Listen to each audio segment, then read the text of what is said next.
Clear point of view है वो ये है कि शहबाज गिल को सुबह फजर की अजान से पहले फांसी दे दें, लेकिन उसके साथ बाकी उन सारों को भी दे दें जिन्होंने ये सारा कुछ किया और इससे ज़्यादा जहरीला प्रोपेगेंडा किया है। अगर आपका कानून सिर्फ कमज़ोर को मार सकता है ना, तो मादरत के साथ वो कानून नहीं है। कानून प्रोटेक्शन के लिए बनता है, मारने के लिए नहीं बनता, सजा देने के लिए बनता है।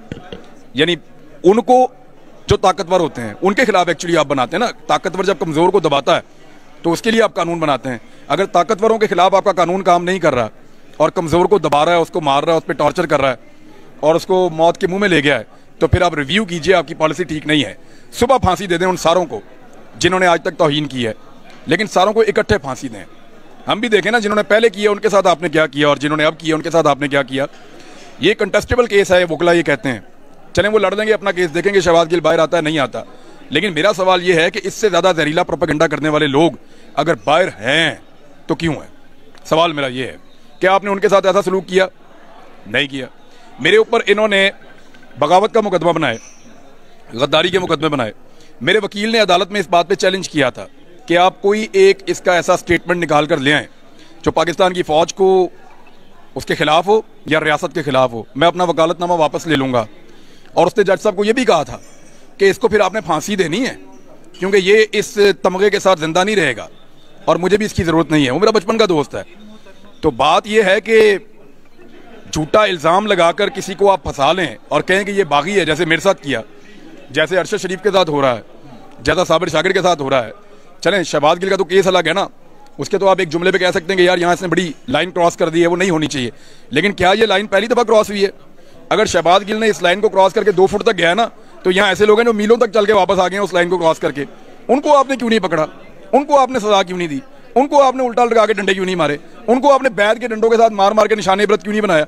वो आज वेंटिलेटर के ऊपर अस्पतालों में क्यों नहीं पड़े हुए? सवाल तो हम पूछेंगे ना, इतनी सी बात है। अच्छा मुझे बताएं, इस हालत में उनका जिस्मानी रिमांड दिया जाता है, क्या ये ज्यादती नहीं है? देखें एक तरफ याद सादिक स्टेटमेंट देते हैं, ख्वाजा साद रफीक, ख्वाजा आसफ, नवाज शरीफ, मरियम नवाज, मौलाना फजलरमान, कोई नाम पीडीएम में नहीं है जिसने ना दी हो।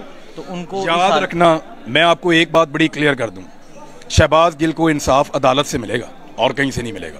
आप लाख शिकवे करें, लाख गिले करें, लाख आप एतराज़ करें, मुझे भी इंसाफ अदालत से ही मिला था, उसको भी अदालत से इंसाफ मिलेगा।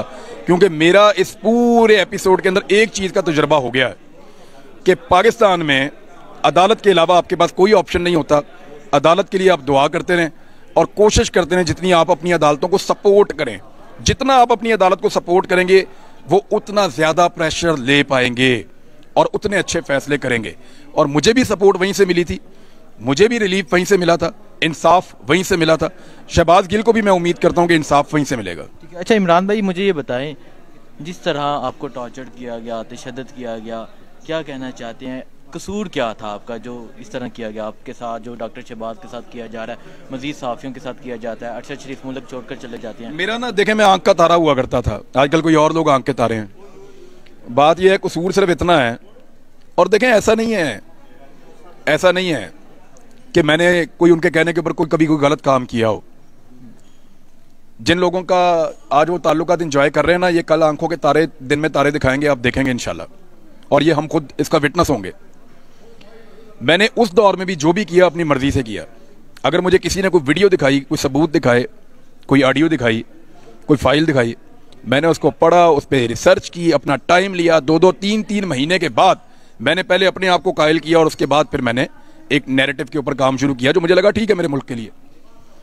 मैंने ऐसा नहीं हुआ कि मुझे आज कोई चीज़ दे दी और इसी वक्त मैं शुरू हो गया, नहीं, मैंने पहले भी टाइम लिया था, मैं अब भी टाइम लूंगा। ऐसा नहीं हो सकता कि आप अचानक कहें कि अब ये तमाशे वाले बंदर तो नहीं है ना लोग, या कोई पुतली तमाशा तो नहीं है कि आपने इधर वाली डोरी खींची और बंदे की ये वाली टांग ऊपर हो गई और ये वाली डोरी खींची तो हाथ उठ के जो है वो सर के ऊपर चला गया। ऐसा नहीं होगा। ये दिमाग वाले लोग हैं, ये सोचेंगे, एनालिसिस करेंगे, फैसला करेंगे, उसके मुताबिक फिर अपनी राय कायम करेंगे और फिर अपनी जर्नलिज्म को आगे बढ़ाएंगे। अब मेरा कसूर ये है कि मैं एकदम यस सर ना पहले कहता था तो ना अब कहता हूँ, और मेरा जो सोचने का नज़रिया है वो बहुत ताकतवर लोगों के सोचने के नज़रिए के साथ सिंक नहीं कर रहा for the time being. India के मामले पे हमारा नज़रिया बड़ा सिंक करता है, कश्मीर के मामले पे हमारा सोच बहुत सिंक करती है, और पाकिस्तान को आगे बढ़ाना है, पाकिस्तान की तरक्की के मामले पे हमारी सोच बड़ी सिंक करती है। बेशुमार चीज़ों पे हमारी सोच जो है वो सिंक करती है आपस में, बड़ी अच्छी बात है। लेकिन करप्ट टोला मुल्क को चलाएगा, यहाँ पे हमारी सोच सिंक नहीं कर रही, तो उसको ज़बरदस्ती करवाया तो नहीं जा सकता ना। ठीक है। अच्छा इमरान भाई मुझे बताएं, जब आप पे तशद्दुद किया जाता था, सोचा नहीं चल यार इमरान हुन चुप ही कर जाने हैं? सोचने का टाइम गुजर गया था मेरे भाई। सोचने, या तो सोच लो या काम कर लो। अब ये नहीं वो ये तो आप क्या सोचेंगे, हर एक की एक लिमिट होती है, यानी मेरी फैमिली की भी एक लिमिट है, मेरी भी एक लिमिट है, सबकी एक लिमिट है। मैं एक बात का तो आपको यकीन दिलाता हूँ, मौके बदलने से बेहतर है फिर मैं चुप कर जाऊंगा, बोलना बंद कर दूंगा। यहाँ आप लोगों को ऑन रिकॉर्ड भी मैं बता देता हूँ, मुझे ये बात भी पहुंचाई गई है कि इस दफ़ा अगर तुझे पकड़ेंगे तेरी ज़बान ख़राब कर देंगे, तो फिर तू बोल नहीं सकेगा। अब ये बात मेरे तक पहुंचाई गई है बाकायदा, तो वैसे भी फिर बोलना बंद ही हो जाएगा। आपकी हिफाजत करे। Thank you very much. अच्छा इमरान भाई, आखिरी बात, जब भी आप बाहर निकले हैं, पाकिस्तान जिंदाबाद का नारा लगाया और पाकिस्तानी कौम ने इस नारे से बहुत मोहब्बत की है, आपसे बहुत मोहब्बत की है, क्या कहना चाहेंगे देखने वालों?